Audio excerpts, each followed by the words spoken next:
అంజుమాన్ భూములను పరిరక్షించే విషయంలో గుంటూరు తూర్పు నియోజకవర్గ ఎమ్మెల్యేకు చిత్తశుద్ధి లేదని విమర్శించారు వైఎస్ఆర్ కాంగ్రెస్ పార్టీ గుంటూరు నగర అధ్యక్షురాలు ఈస్ట్ ఇన్ఛార్జ్ షేక్ నూరి ఫాతిమా.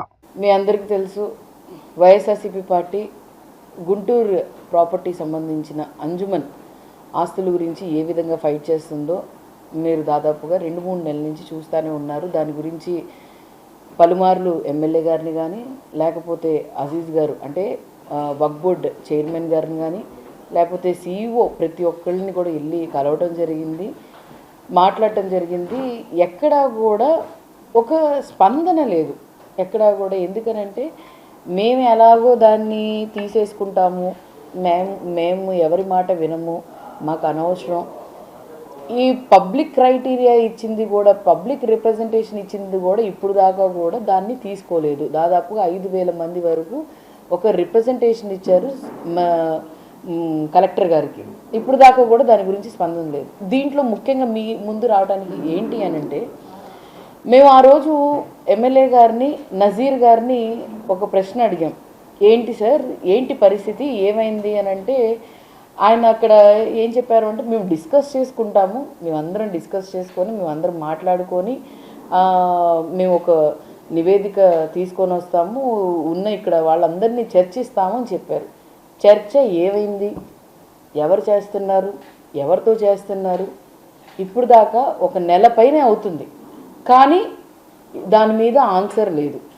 అజీజ్ గారు మరి చైర్మన్, ఆయన వక్ఫ్ బోర్డ్ చైర్మన్ గారు ఏం చేస్తున్నారు, మీరు పిలిచి మాట్లాడతానన్నారు కదా, అంటే మేము వదిలేసామని అనుకుంటున్నారేమో, వదిలిపెట్టల. దీని గురించి మా ఎమ్మెల్సీ గారు అడిగితే ప్రశ్న వేశారు. ఏంటి సార్ దీని గురించి ఏం చేస్తున్నారు అని చెప్పి ఒక ప్రశ్న వేయటం జరిగింది. దీనికి సమాధానం ఏంటి సార్, దీన్ని ప్రాపర్టీ తీసుకుంటున్నారా మీరు, ఏంటి అని అంటే అవును మేము తీసుకుంటున్నాం అన్నారు. దాని గురించి చర్చ జరగలేదు. ఎందుకనంటే లడ్డూ విషయం వచ్చి దీని గురించి చర్చ జరగలేదు. మా ఎమ్మెల్సీ ఇక్బాల్ గారు అడిగితే దాని గురించి స్పష్టంగా మేము తీసుకుంటున్నాం అంటున్నారు. కానీ మేము అడుగుతుంది ఒకటి, మేము ప్రొసీడింగ్స్ అడుగుతున్నాం, మేమేం అడగట్లేదు. మీరు 33 సంవత్సరాలు మేము లీజ్కి తీసుకుంటామంటున్నారు. లీజ్ అనే విషయం ఎక్కడా కూడా రాలేదు. మరి దానికి వెళ్ళాల్సిన ప్రొసీడింగ్స్ ఎక్కడ కూడా కరెక్ట్గా లేవు. మరి మీరు తీసుకుంటుంది ఏదో ప్లాన్ కూడా వేశారంట. ఎవరు, లోకేష్ గారు ప్లాన్ వేశారు. ఏంటి ఇక్కడ ఏం కడుతున్నాము, ఎలా కడుతున్నాము, దీన్ని తీసుకున్నా ఏదో మీ ప్రాపర్టీ అది, మీరు ఎలా పడితే అది చేయడానికి ఏం మైనార్టీలు లేరంటారా, మీకు కూడా రేపటి రోజు ఎలక్షన్ రాదంటారా, లేకపోతే మైనార్టీ ఓట్లతో మీరు గెలవలేదంటారా? నాకు అర్థం కాదు ఈ ప్రభుత్వానికి. ఏదో మేము వాళ్ళని ఎలాగైనా మోసం చేయొచ్చు. నిజంగానే ఎంపీ గారు, ఎమ్మెల్యే గారు ఇక్కడికి వచ్చి మరి చంద్రబాబు నాయుడు గారు మైనారిటీలకు అండగా ఉంటాము చేస్తామని చెప్పి గెలిచిన దగ్గర నుంచి 4% రిజర్వేషన్ లేదు, వక్ఫ్ బిల్కేమో మీరు మద్దతు ఇచ్చారు. మరి అలాగే ఈరోజు 71.57 ఎకరాలని కాజేస్తున్నారు. 2,233 ఎకరాలు మల్లైపాలెంలో ఉన్న ఇవన్నీ ఏం చెప్తున్నారు, development, IT park, industrial park, ఇవన్నీ ఏంటంటే పేర్లకి మాత్రమే, ఎక్కడా కూడా చేసే పరిస్థితిలో లేదు ఈ కూటమి ప్రభుత్వం. ప్రజలకు ఈరోజు ముందుకు రావడానికి కారణం మీకు వాళ్ళ గురించి తెలియడానికి మీ ముందు వచ్చి పెట్టడం జరుగుతుంది. మరి ఈ విధంగా పరిపాలన చేస్తున్నారు, మైనారిటీలని మోసం చేస్తున్నారు. మైనారిటీలకి అండగా ఉన్న జగన్మోహన్ రెడ్డి గారు కన్నా ఇంకా మిన్నగా చేస్తారని చెప్పి మీకు అవకాశం ఇస్తే ఈరోజు మైనారిటీ గొంతుల మీద వాళ్ళని నొక్కి, అది కూడా కాళ్ళతో. ఎందుకనంటే మీకు ఎన్నోసార్లు చెప్పారు, మళ్ళీ మేము కొనే పరిస్థితిలో లేము, మాకు అంత స్తోమత లేదు, మైనారిటీలకు అంత స్తోమత లేదు, మేము ఆర్థికంగా ఎవరు బలపడలేదు. మీరు నిజంగానే చేయాలి అని అనుకుంటే ప్రొసీడింగ్స్ ప్రకారంగా పోండి. ఎందుకు ప్రొసీడింగ్ ప్రకారంగా ఎందుకు ముసుగులో గుద్దలాటలుగా చేస్తున్నారు ఈ ప్రభుత్వం? నిజంగానే ఇక్కడ ఎమ్మెల్యేకి చిత్తశుద్ధి లేదు, 1 టైం ఎమ్మెల్యే అని అర్థమైపోయింది. ఈవీఎంతో గెలిచాను అని చెప్పి ఆయనకు అర్థమైపోయింది. అందుకోసం నేను ఓట్లతో గెలవలేదు, చేయలేదు, నేను ఎవరికైనా భజన చేయాలి అని అంటే ఈవీఎంలకే నేను భజన చేయాలి, ఈవీఎంల వల్ల గెలిపించిన వాళ్ళకి నేను భజన చేయాలి అని చెప్పి ఆయన వాళ్ళ చుట్టూ తిరుగుతున్నారు తప్ప ఇక్కడ లోకల్లో అరే నిజంగా నేను అంజుమన్ ప్రాపర్టీయే తరతరాలకి నాకు ఇదే నన్ను ఇక్కడ ఉన్న వాళ్ళందరూ ఇది చేస్తారు అని చెప్పి ఎక్కడా కూడా ఎమ్మెల్యేకి చిత్తశుద్ధి లేదు.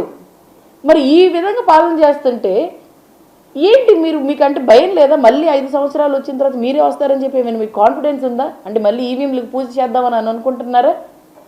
ఈ విధంగా పరిపాలన చేస్తున్నారు.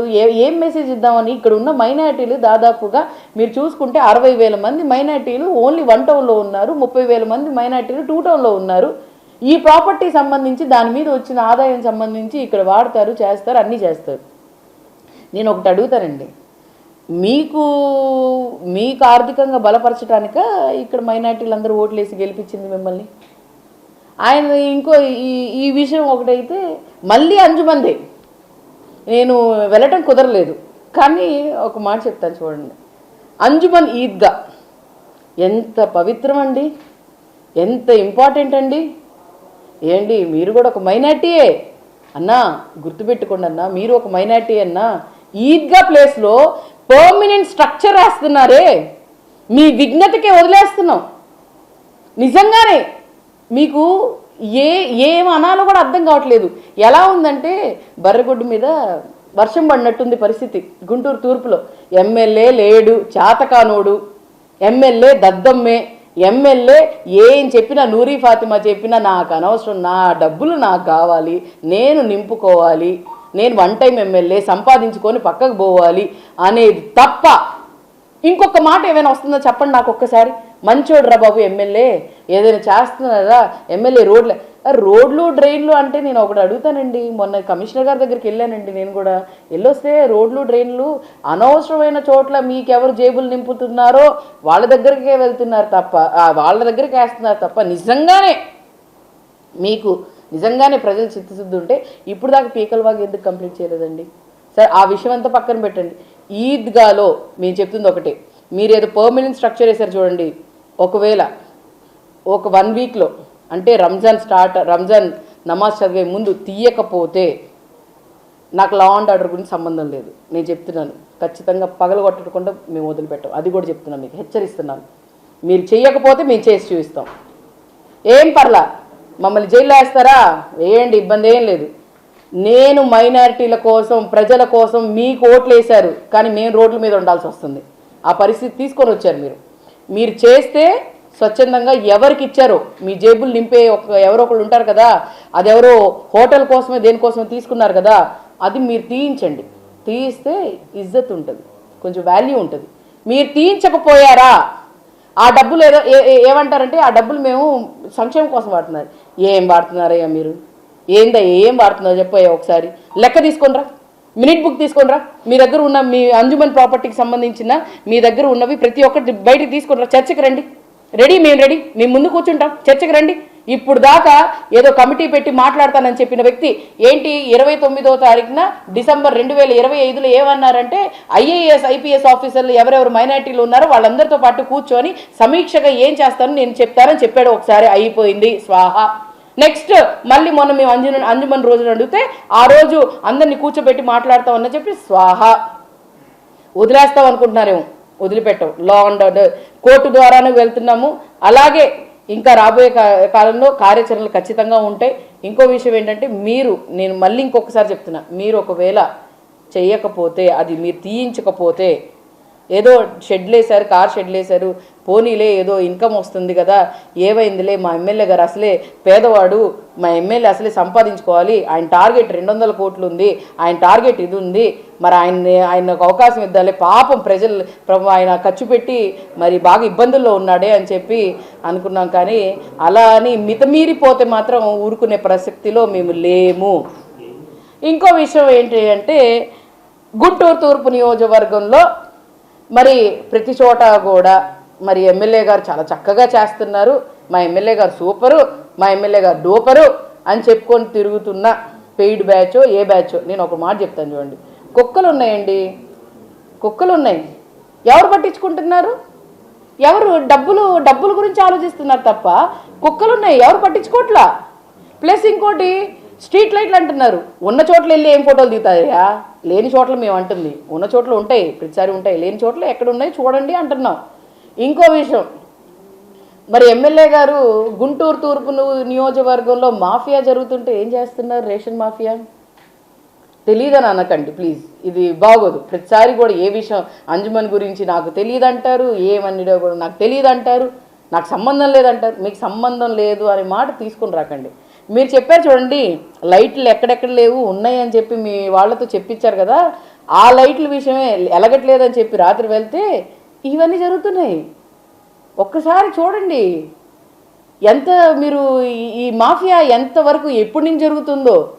పేదవాడు తినాల్సిన భోజనాన్ని మీద కూడా మీరు ఇస్తుందే అంతంత మాత్రం, వాళ్ళ కడుపు మీద కూడా కొడుతున్నారు అని అంటే అసలు ఏ విధంగా ఉంది మీ పరిపాలన? గుంటూరు తూర్పులో నాశనం చేసి పెడుతున్నారు, నాశనం. ప్రజల్ని పట్టించుకోరు, నియోజకవర్గాన్ని పట్టించుకోరు, ప్రజల సమస్యల్ని పట్టించుకోరు. ఆఫీస్లో నేను కూర్చుంటానండి, ఆఫీస్లో అందరం కూర్చుంటాం. ఆఫీస్లో కూర్చున్నంత మాత్రం పనులు జరగవు, రోడ్డు మీద ఉండాలి, వెళ్ళాలి. మీరు గత ఎమ్మెల్యేస్ని ఒకసారి క్రైటీరియా తీసుకోండి, అందరినీ పక్కన పెట్టేస్తే ఏం ప్రయోజనం?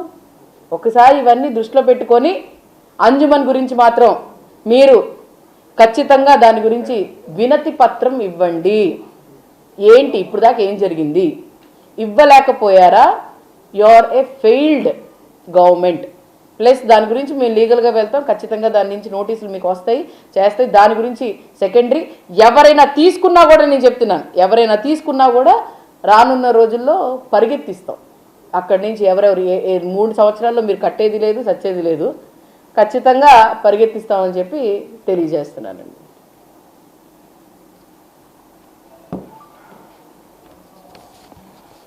పార్క్ కడదామని చెప్పి మరి ఆయన పోర్టల్లో దాంట్లో ఇలాగా ఇది ఇచ్చారు, 71.57 ఎకరాలు. అది కూడా ఏమో మన కొత్తగా కట్టిన హైదరాబాద్ వెళ్ళే హైవే మీద, అమరావతి పై నుంచి వెళ్ళే దాని మీద మేము కడుతున్నాము, చేస్తున్నాము, ఇంత చక్కగా ఇండస్ట్రియల్ పార్క్ కడుతున్నాము అని చెప్పి ఒక ప్రణాళిక ఎవరికి చెప్పించారు?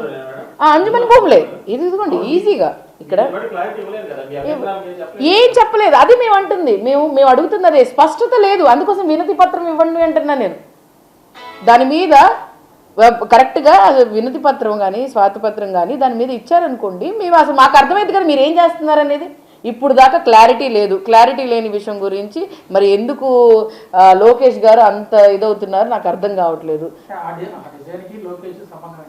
అంటే సార్ పోర్టల్లోనే ఉందండి, ఇది లోకేష్ గారి పోర్టల్లో నుంచి తీసింది. ఇదేదో మేము డిజైన్ చేయలేదండి, మాకు అంత అవసరం లేదు, మేము డిజైన్ చేసింది కాదు. ఇది లోకేష్ గారి పోర్టల్లోనే దాంట్లోనే ఇది మేము చేస్తున్నామని చెప్పి స్పష్టంగా ఉంది.